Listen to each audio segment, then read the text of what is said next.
በጤናው ዘርፍ የተያዙ ሀገራዊ ግቦችን ማሳካት የሚያስችሉ ተግባራት እየተከናወኑ ነው ተባለ።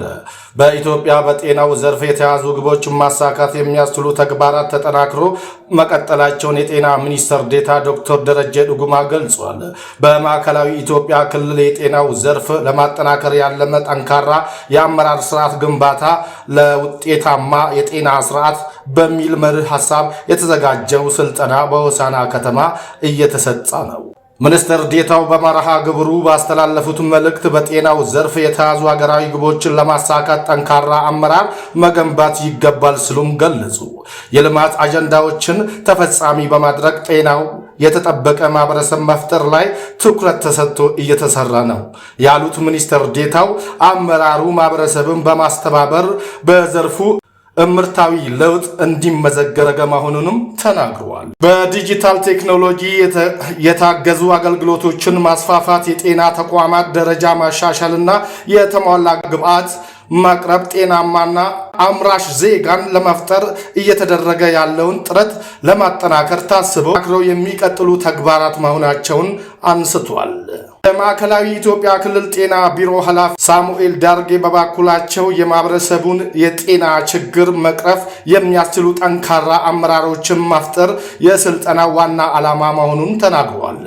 ቢሮው በጤናው ዘርፍ አገልግሎት አሰጣጥ ላይ የሚስተዋሉ ችግሮችን በዘላቂነት መቅረፍ የሚያስችል ጥናት ማካሄዱንም አስታውሶ ስልጠናው የአመራሩን አቅም መገንባት ላይ ያተኮረ መሆኑንም አክለው ገልጿል። ዲጂታል ቴክኖሎጂ የታገዘ የጤና አገልግሎት ተደራሽ በማድረግ የማህበረሰቡን ተጠቃሚነት ለማረጋገጥ የተጀመረው ጥረቶችን ለማሳካት ስልጠናው ወሳኝ መሆኑን አስታውሰዋል።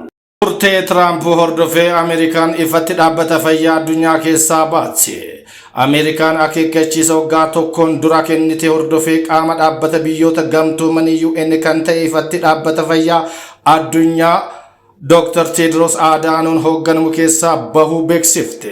Pireezidaantiin Doonaald Tiraamp bara aangoo isaa marsaa lammaffaa guyyaa jalqabetti murteewwan dabarse keessaa tokko kan ta'e dhaabbata fayyaa addunyaa keessaa bahuu qabatamaan raawwachuu ture.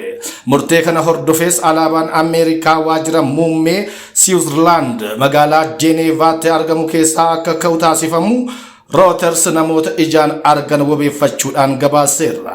Akka ibsaa waloo ministeera fayyaa fi dhimma alaa Ameerikaan baasanitti kanaan booda hariiroo biyyattiin dhaabbata fayyaa addunyaa waliin qabdu murtaa'aa akka ta'ee fi dhaabbaticha keessaa bahuu fi dhimmoota bahinsaa kana xumuruuf barbaachisan akka ta'e eerameera. Aangaan olaanaan mootummaa fayyaa Ameerikaa tokko dhaabbaticha keessatti karoora taajjabdummaa hirmaachisu ta'ee deebinee miseensa ta'uu hin qabnu jechuun dubbate.